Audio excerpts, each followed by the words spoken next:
Seeing how we're talking about legit fantasy players, this week, the big dog's pick for who's my dog is a tight end as well.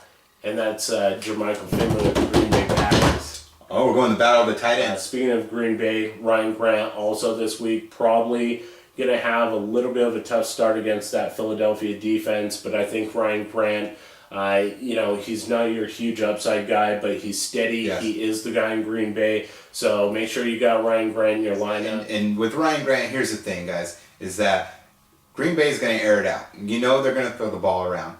But if they're going to dismantle people like they did here in this preseason, they're going to do a lot of running here in the third, fourth quarter. And that means a lot of pound and ground. Listen, week one, I'm going to say it right now, this is the year of the tight ends. We're going to have more than 2 or 3 tight ends out there who are going to put up huge numbers. Okay, it's no longer going to be Antonio Gates and Dallas Clark and Jason Witten for his yards. We have guys like Finley coming up. Selleck is pretty solid. Jermaine Gresham can have a huge season. Gresham, if he stands up to his hype as a rookie. Owen Daniels, if he's healthy, he's a good production out there.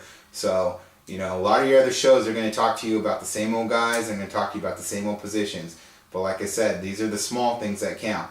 Okay, the defenses, your tight ends, your tier 2 running backs, your tier 2 receivers, those are the ones that are going to step it up for you. The guys that you drafted in your 4th, 5th, 6th, 7th, and 8th rounds, those are the ones. Let's talk about who we don't like this week. Give me someone that you don't like this week, because I have a couple people in mind that I'm not exactly in love with this week. And I'm going to go ahead and put him in the big dog's doghouse for the week. Well, see, who's going to get... Joe Flacco's getting a beat down this week. Going against the number 1 Jets defense. Darrelle Revis is back. He's going to be stuck out there on that island. I would say sit Joe Flacco. My doghouse this week, I'm going with Clinton Portis. Everybody's looking at him. He's the guy in Washington.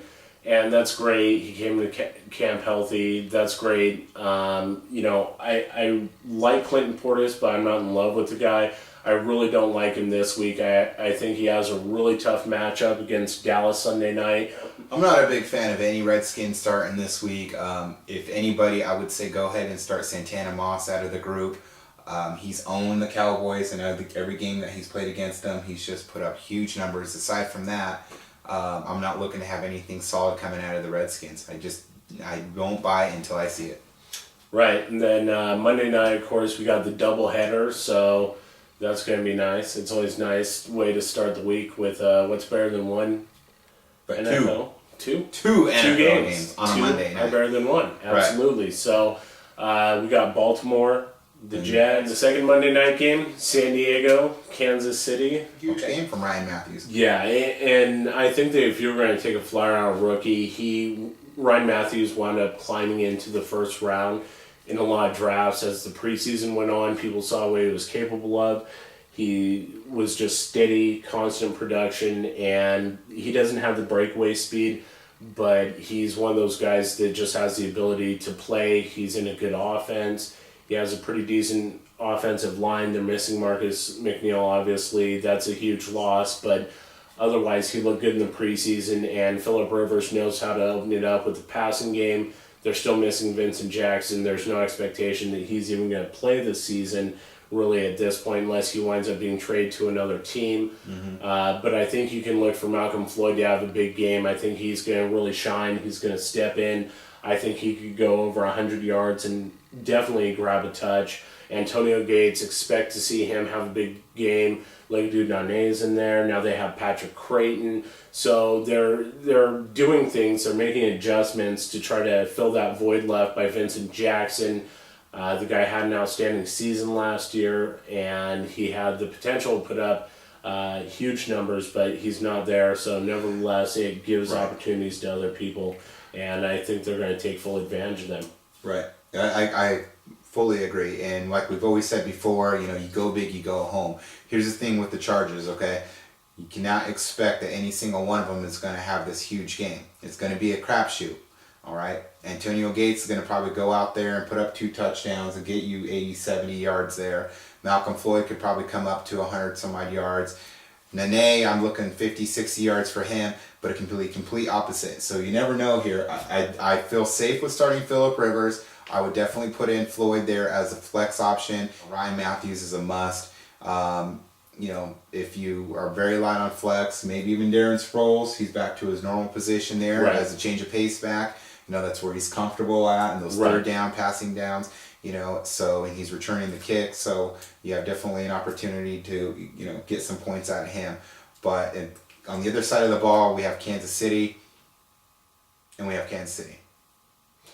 That pretty much says it. Dwayne Bowe, don't expect a whole lot from him. Don't love Matt Castle. Don't even like Matt Castle. I don't think that he should be your number one quarterback. If he is your number one quarterback, my condolences.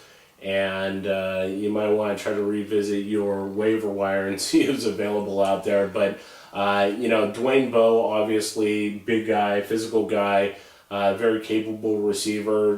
But in fantasy football, in real football, but in terms of fantasy production, a receiver, his value is always going to be directly related to his quarterback's ability, and I just don't think Castle has that ability. So they're going to rely heavily on the run game. San Diego's defense, they gave up a ton of yards last year.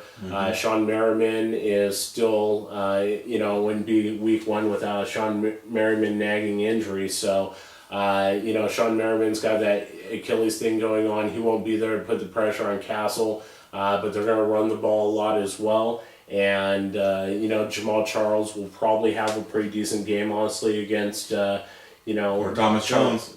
Or Thomas Jones. And, that's something you got to think about, too. They could both have eke out decent games, but I think most of what Kansas City gets done is going to be done on the ground. And I just wouldn't expect a whole lot of offensive production out of this game from KC, period. So.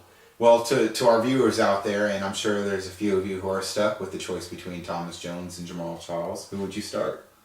I think right now you have to go with Jamal Charles. I mean, he's the number one guy, so you go with the number one guy. He's first on the depth chart, and until he proves otherwise, I think he's the guy to go with. So at some point, either one of those guys, if one or the other has issues, isn't running the ball well, or gets injured, I think either one of those guys becomes a very legit RB2 in most formats.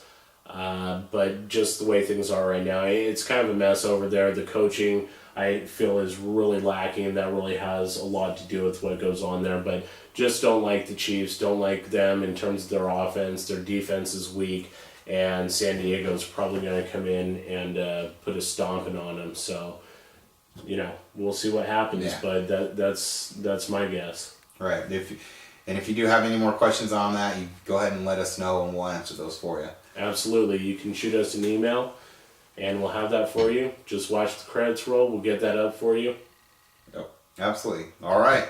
So I think that wraps it up here for week one. And thank you for tuning in. We'll come back to you next week with some more tidbits and tricks and tips.